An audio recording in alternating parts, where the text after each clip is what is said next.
Wassalamualaikum warahmatullahi wabarakatuh. Salam, Om Swastiastu, Namo Buddhaya, salam kebajikan.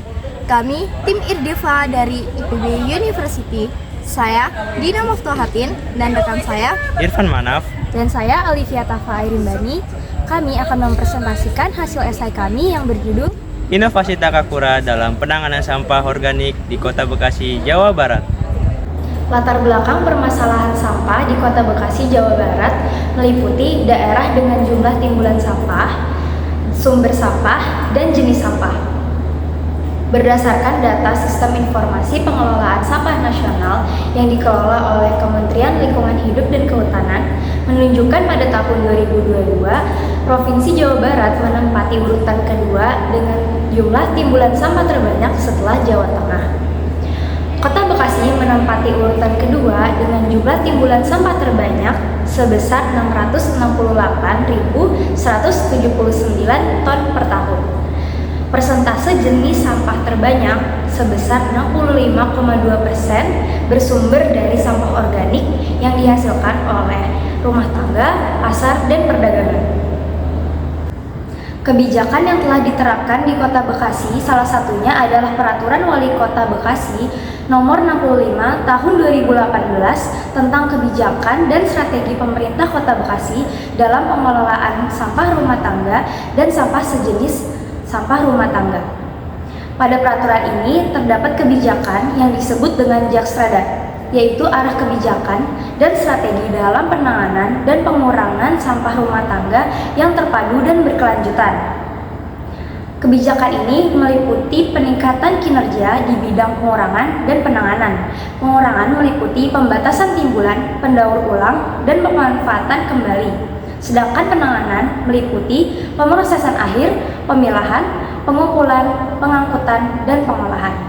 Pengelolaan sampah di Kota Bekasi masih menggunakan sistem pengelolaan konvensional, yaitu metode kumpul, angkut, dan buang. Berdasarkan latar belakang yang telah dijelaskan tadi, terdapat inovasi dalam menangani permasalahan sampah di Kota Bekasi, yaitu dengan menerapkan metode Takakura. Nah, metode ini dirasa sangat efektif untuk diterapkan di lingkup perkotaan, khususnya di Kota Bekasi. Adapun alat dan bahan yang dibutuhkan untuk menerapkan metode Takakura ini antara lain keranjang berpori, kain berpori, kardus bekas EM4, bibit kompos, sarung tangan, sekop, bantal kompos, serta cacahan sampah organik. Lalu bagaimana cara membuat metode Takakura ini?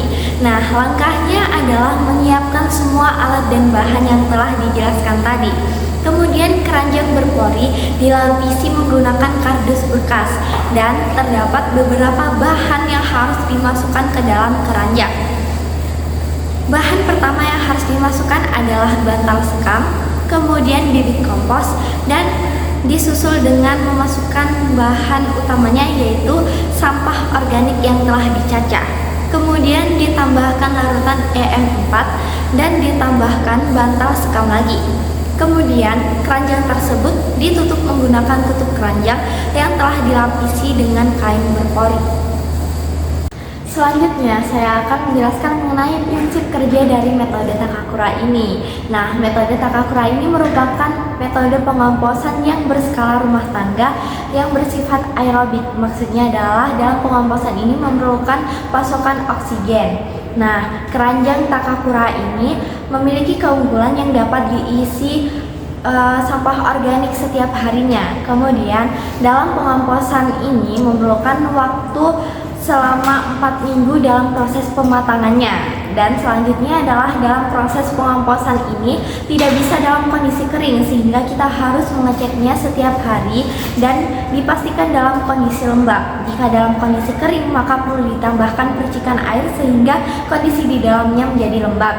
Dan yang terakhir adalah proses pengomposan ini perlu diaduk setiap harinya.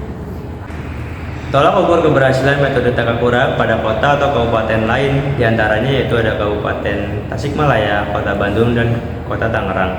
Setiap kota atau kabupaten itu memiliki kekurangan dan kelebihan dalam mengelola sampah organik dengan metode ini. Contohnya pada Kabupaten Tasikmalaya, sampah organik berhasil ditekan dengan metode Takakura dan diubah menjadi pupuk kompos dan dijual, lalu menambah perekonomian masyarakat Tasikmalaya. Lalu pada Kota Tangerang, di beberapa tempat menghasilkan pupuk kompos yang baik dengan metode ini, lalu di beberapa tempat juga pupuk kompos kualitasnya buruk dikarenakan protein masuk pada media Takakura. Kemudian pada Kota Bandung, masyarakat Kota Bandung mendapatkan pemahaman dan keterampilan baru akibat metode Takakura, dan terdapat beberapa kekurangan, yaitu media kompos yang sering basah yang berakibat pada sukarnya sampah organik terjadi pengomposan. Berdasarkan data yang diperoleh, dapat disimpulkan bahwa Kota Bekasi memiliki timbunan sampah terbanyak kedua di Provinsi Jawa Barat, yang dominannya yaitu berupa sampah organik. Oleh karena itu, metode penanganan sampah organik yang paling tepat untuk Kota Bekasi yaitu dengan metode Takakura, yang dinilai efektif untuk mengurangi sampah organik pada kota ini. Kami berharap apa yang telah disampaikan melalui presentasi dapat bermanfaat bagi semua orang. Kami mengucapkan terima kasih. Wassalamualaikum warahmatullahi wabarakatuh.